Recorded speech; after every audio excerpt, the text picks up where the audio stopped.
Hello and welcome to the Zambian CEO Talk Show. My name is Richie Jones and I am your host for today.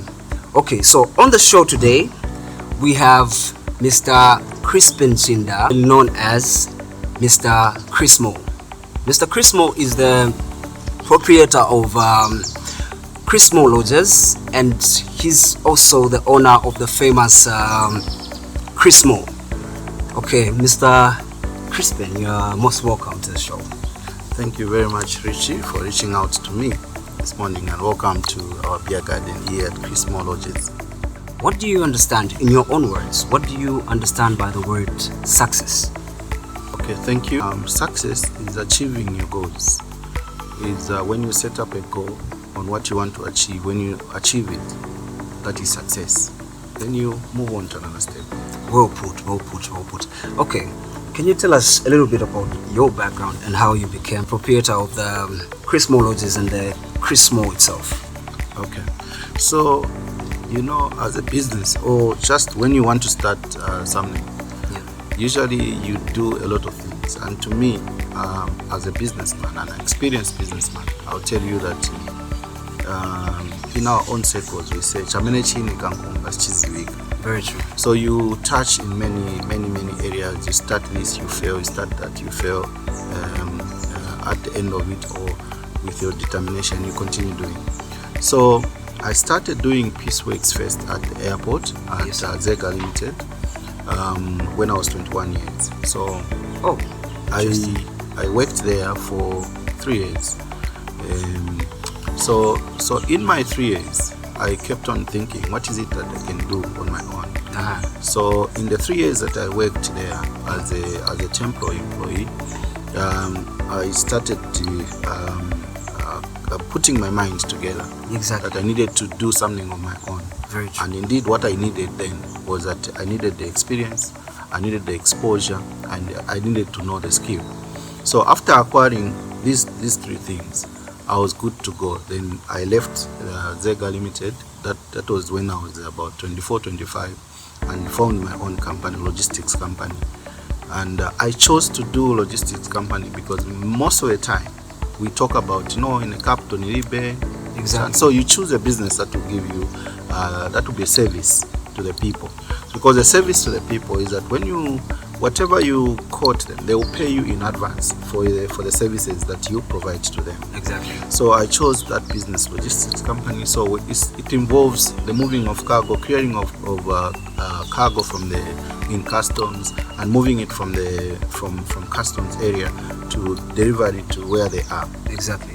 So before you do that, you give them a quotation and they'll pay in advance. Exactly. So the profit, you keep it aside. So I did that business, and I started that business, and that business, it was steadily growing, and it grew bigger because then I bought my car.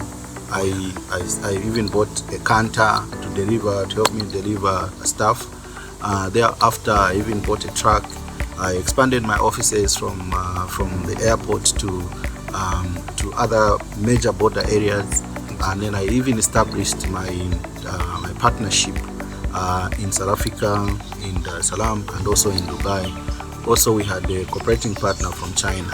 So we were able to do all these logistics, and thereafter, after it grew that bigger, I started something else. I went into mining in Nampundo. Wow. Yeah, because I was convinced that there's copper in Nampundo, and then we can do so much. So I went into it, but then in the process, we could not achieve what we set up to achieve. Exactly. So I came back, and I managed to procure to secure a plot in Obama. I built my house there, and in fact my house in Obama was number 3 house in Obama. I only found 2 houses there. Okay. So my house was number 3 in Obama. Then after finishing my house, then I started thinking what else I can do. Then what came in my mind was that I needed to secure an income that I can be getting every month. Exactly. So that's how I started. I found that space there in Charleston, and I started building shops. That is where it is called Chrismall. Wow. So I started building those shops, and after building those shops, initially those shops were 25. Wow. But because people, tenants, Yes. wanted the bigger space so they could get live in the next shop. Next shop. So then I was forced now to break to break it in between the walls and make it bigger. Make it bigger, yes. Okay. So the shops that are there now, about 15 shops that are there, and Chrismall is still mine, and that I have not sold it. Some people in some circles, people will say, there are rumors that no, the Chrismall was sold and whatnot. The name would have changed. Oh yeah. Yeah. So Chrismall in Charleston is still mine, and yes, I'm the owner there, and, and those people there are renting to me. So after securing that, I still had the energy and they were still going. So I thought of something that would give me an income on everyday basis. Exactly. So I started thinking, did the research, and I settled to do a lodge because I thought a lodge has no weather. Yeah, whether it's in January, people will still come. Whether it's in February or rain season, people will still want accommodation. Yes. So that's how I started building the lodge. Yeah. So this is where I am now. Quite inspiring. Very inspiring actually. So now my next question would be, what inspired you? Because you know, people are very scared, are so scared to leave their jobs and just go deep into entrepreneurship without having a steady income of some sort. They call it security. So what inspired you to pursue a career in business? Yeah, so there was a time that before the logistic company, before I formed the logistic company, I had a boutique at Charleston Big Market. Oh, okay. While you were still working at the airport? Yes, I started a small boutique there. So I started going to Dar es Salaam. And by that particular time, I was even doing law on the other side. Oh yeah? Yes, I was doing law. So I went to Dar es Salaam, and what I saw there inspired me and changed the way I think. Okay. The way everyone should think. Because there, people work for themselves. Exactly. People drive nice cars. And they're not dependent on other people. They are not dependent on government. They're not dependent on other people. They're just doing things of their own. Exactly. It's a busy city, and everyone else was just busy doing their own. And what we all want, even if you pursue a degree in law, you become a lawyer. All you want is to start making money so that you become financially independent. Exactly. So when I came back, I had to choose. Should I pursue business or should I pursue a career? Oh yeah. So then I chose to pursue business. So those colleagues were doing law together. They were even asking me, but why can't you just finish first, then you go to business? I said, it's better to start business when you're still young. So that you grow with it. I can still come back and pursue this career or becoming a lawyer or something. I can still come back to this, but let me focus on this. So I made a decision and stopped work and went on to establish that company. I worked very hard in that company. That's how it grew, and I pursued business. And my achievement in business are this same Chrismall that we have, Chrismall in Charleston, Chrismall here in Chamba Valley, Chrismall Lodges, and there's another business that I've already started. I'm putting everything together. I'm putting up a school that will be called Chrismall School of Excellence. That's beautiful. So we're working on that, and sooner or later we'll have a school within our community that will be written Chrismall School of Excellence. Amazing. All right. So right about now, we go on a short break as we continue asking Mr. Chrispin or Mr. Chrismall some more questions for you people to get inspired.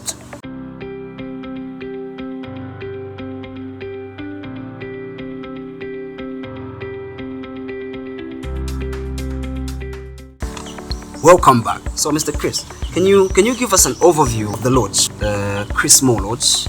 What do you offer? What should people expect when they come here? Okay, so here at the lodge, you've seen we have enough space here. When you want to drink, there's a bar here. There's a bar. You can sit here at the beer garden. As you can see, under a tree here, you are seated with your friends or someone you love, seated on the corner, and then you're sipping your drink. And then we also have a boardroom. Okay. Yeah, we have a boardroom here. When you have to, when you want to have meetings, want to have a meeting. Yeah, with few people, you can still access the boardroom. Amazing. We also have a conference hall. That conference hall takes up to 200 people.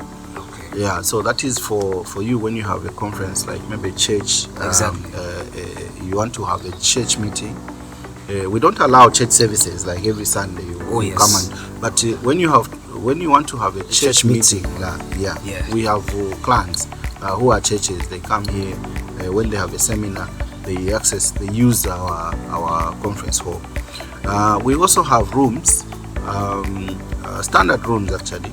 It is ranging at 400 kwacha and 300 kwacha. So we have those, and then we just have also a secure parking space. Okay. So that when you come here, your vehicle is also secured. It's also secured. You park within the premises inside, and then our premises are also monitored by CCTV. So you are secured when you're here. Whenever whatever service that you're getting from here, your car is also secured. Yeah. Security is assured. Yes. Okay. So what are the company's core values, and how do they impact decision making? One is that we are into a business where we protect people's privacy. Exactly. So our employees are told that what they see here, what they do here, remains here at the lodge. It's not for them to go and start talking. It's confidential. So it's very confidential when you come here. Also, what influences our decision is that our clients, when they come, when they see something, they suggest to us what is supposed to be done. If it's a type of beer they want, they will tell us, stock say this type of beer, and we'll stock it. Exactly. So if there's a particular concern that they have, they will tell us and we'll address that concern. I think that has helped us also to grow in business, and this is why we say you start business when you're still young so that you grow with it. Exactly. And we have grown with these businesses. So we know how to handle it. The only challenge we are having now is just the electricity. The electricity problem. Yeah. Yes. Okay. Do you intend to buy maybe renewable energy like solar? Yes. We have plans to do that. Yes. Inverters and stuff. Yes. Sooner or later we are putting inverters, the solar panels and inverters. Okay. So the only issue was that it was too expensive at the time. Yes. But now the prices are kind of like going down, is it? What happened actually is that the person we asked to come and give us a quotation, the price was too much. Okay. So we were advised that we need to separate the circuit lights so that we can only focus on the sockets. On the sockets.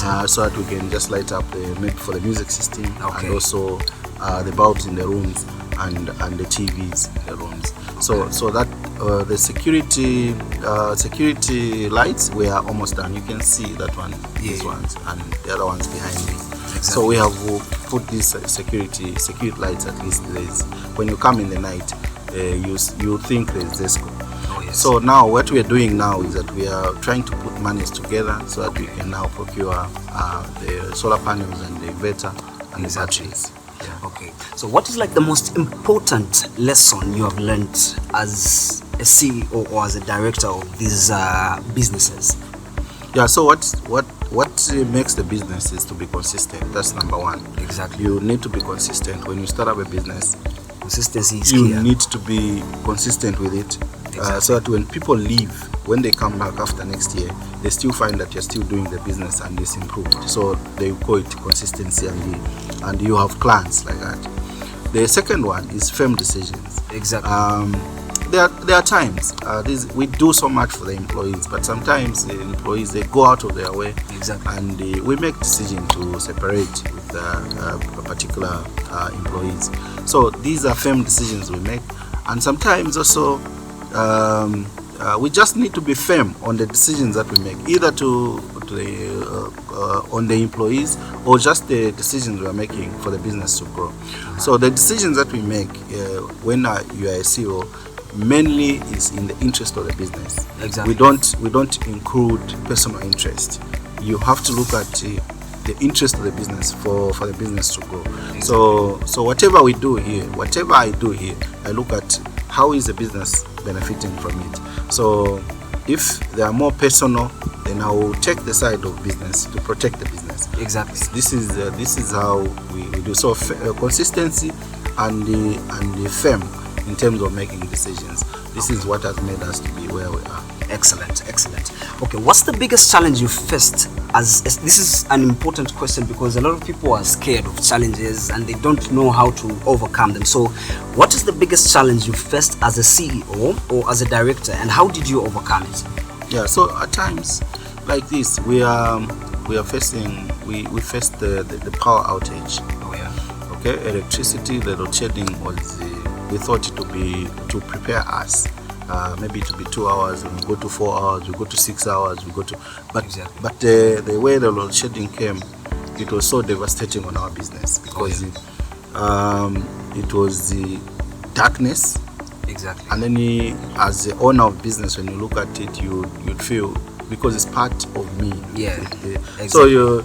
So you feel so sad. Demoralized. Not demoralized per se, very sad. Just feel sad for the business. Exactly.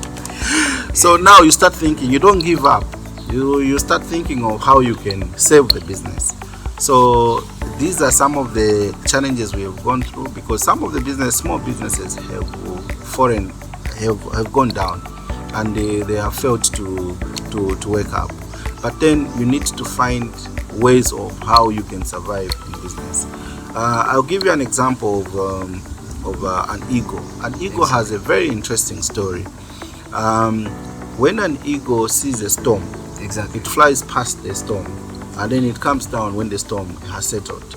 So even us, it's a lesson to us that when we are facing a storm, it is very important for us to weaponize ourselves with skills on how to survive. Exactly. So we need to survive all the time in business because we chose to do business. The advantage of doing business and working is that business is a legacy that you leave behind. It's something that you'll be remembered for what you have done. Friends, the community, and the family will remember that indeed this is a business that this person did in this community. And when you're working, no matter how many qualifications you have, exactly, when you die with the qualifications. Exactly. Even if you have your own son you have named Junior, he will never use your qualifications in getting a job. So it is important for us to change minds that business is better for all of us. I know that it's not everyone that can do business. There are some that are good in getting instructions. Exactly. There are some that are good in following others. So those can only work. But those who wants to stand firm, to stand independent, exactly, and attain maybe financial independence, they need to do business. But again, we need to start from a tender age, maybe in schools, so that we can teach our children, our learners, and the advantages of doing business. Maybe exactly, many of them can venture into doing business, because when we look at where we are going, the job market is becoming very limited. So we need a lot also to start up the businesses so that we can consume these unemployment levels we have in our country. We cannot only wait for government to employ everyone, and there will be no successful government that will come and employ everyone. But the private sector will come and employ at least 60% of the workforce or the population that we have in our country. So the private sector must be promoted and encouraged by everyone. Exactly. And we need to encourage our young people so that we groom. Here I'm working with my son. I'm trying to groom my son so that when I'm not there, he'll be able to take up the business and wow, also go further with it. Very important. Yeah. So here you're protecting legacy as well. Yes. Okay, so we are almost nearing the end of the show, but before I ask you my final questions, we can go on a short break.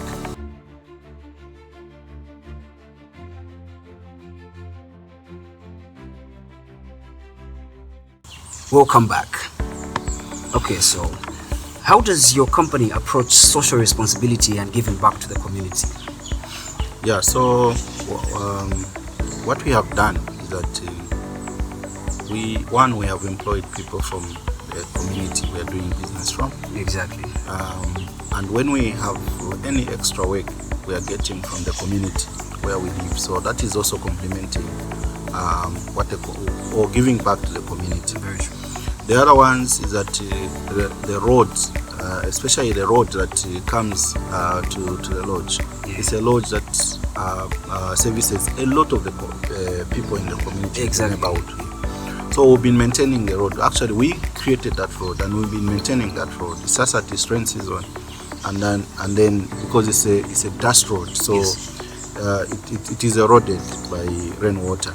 So, but we have been maintaining that road and for the benefit of the community as well. Exactly. So sometimes we prepare, we go to the orphanage and donate something there to the vulnerable children that are being kept at the orphanage. Wow. We have an orphanage nearby, so we have done that as a corporate social responsibility. At Chrismall there in Charleston, exactly, we have allowed the community to draw free water from the mall. Wow. And most of the community there, they draw water from there. The maintenance of the pump, submersive pump, is on us. So at least we are encouraging that when you are doing business from the community, exactly, you should be able to do something at least to pay back to the community and appreciate the community that is giving you business. exactly. Yes. So, what is the best advice you've ever received? Yeah. So in any business, Exactly. you have critics. Exactly. You have people that are criticizing you. You have people that will oppose whatever Exactly. you're doing. Positive and negative. So criticism. from the critics, there are some positive we get. They make us better, actually. Very true. So someone will come and say something that will sound so negative, Exactly. but when you sit down, you digest about the same critic, you find that it builds you. It builds you. So there are certain things that we've been told about that the lodge is not located in a nice place. Exactly. We should do one or two things that requires huge money, a lot of money. Yeah. So, but we would not take that as a critic. We would take it that we slowly we can be building what we, with the money that is available, we can be building that. And after some time, those who that criticize, they've come back and said, this is good. Exactly. This is why we feel that those that criticize need to be there to criticize us so that we Exactly.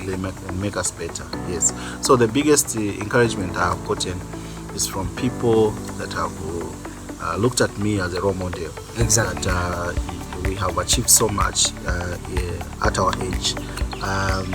When we look at where we're coming from, Yeah. people that owned these known taverns or Yes. known bars are older people, older than we Exactly. are. So now, if we, in our young generation, we are able to, in our 40s, we are able to achieve all these things. Exactly. I think it's a milestone. It's something that we need to celebrate. Exactly. Yeah, It's really a milestone because there's this myth that a successful big business is supposed to be owned by people that have got grey hair and they're already old and everything. Mm-hmm. Yeah. So now my final question would be, for the sake of the people that are watching, okay, I know you've said a lot of inspirational things that have really inspired even me myself. I'm really inspired by what you are doing and just what you have said here. That's a lot of insight for us, much younger entrepreneurs that are just on the come up.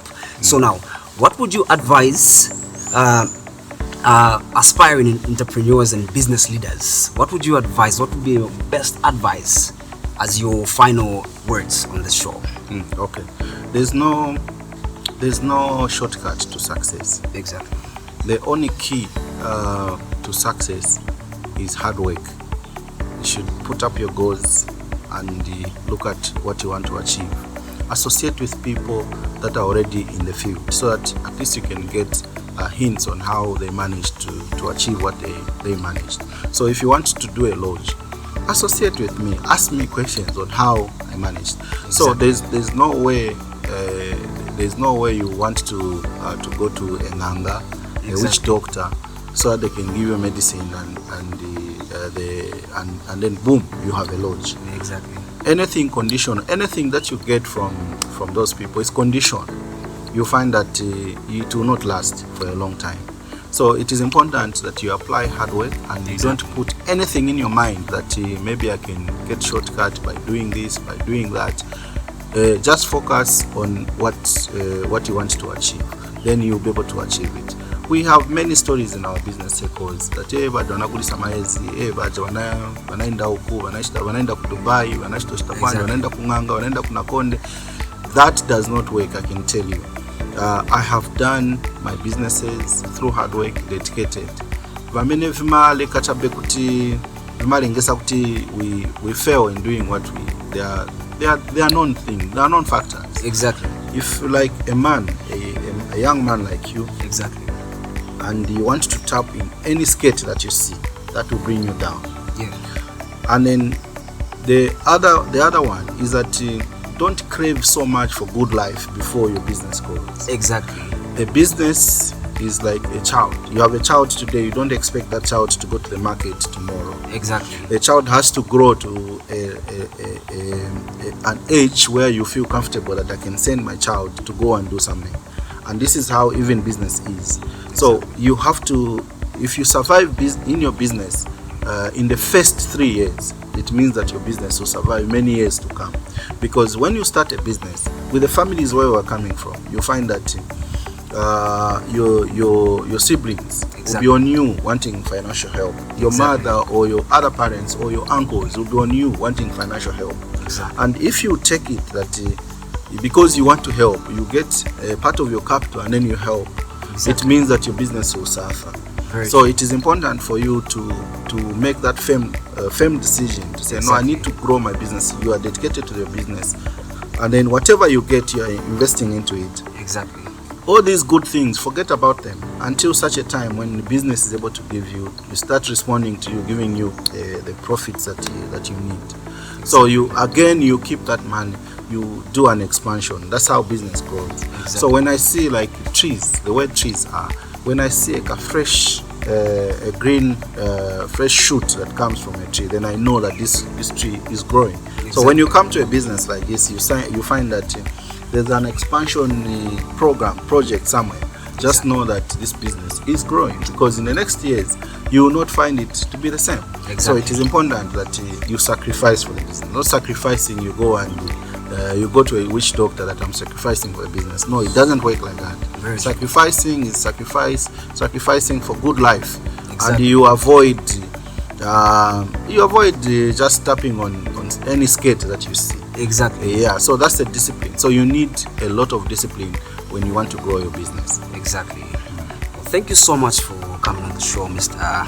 Chrispin. But then before we go, do you have, on a lighter note, do you have a favorite quote that you go by? Or maybe would you give somebody? There's a quote that now I'm a politician. Okay. Yeah, so amazing. And because I grew up here in Munali and my businesses are here in Munali, I think that I can be on that same platform. Because you know the needs that the people, you know the things that the people need and what is lacking in the community. Yes. So I'm thinking that I can inspire a lot of young people, particularly on skills development, because the skill, when you have a skill, you'll be able to make money and live your life without anyone, because a skill is an investment in yourself. Very true. Wherever you can go, you can still make money using a skill. So the quote that we use is that when you know how to control a woman, then you'll be able to succeed. Wow. When you know how to control a woman, you can succeed. Yeah, so a woman is either, it can be your wife, it can be your girlfriend, but when you are in control, you'll be able to succeed. You can handle anything else. Beautiful. That's excellent. That is a quote. All right, so I guess it's bye-bye for now. You are watching the Zambian CEO Talk Show, the ultimate platform for business leaders, entrepreneurs to share ideas, insights, and expertise. Be the best you can be.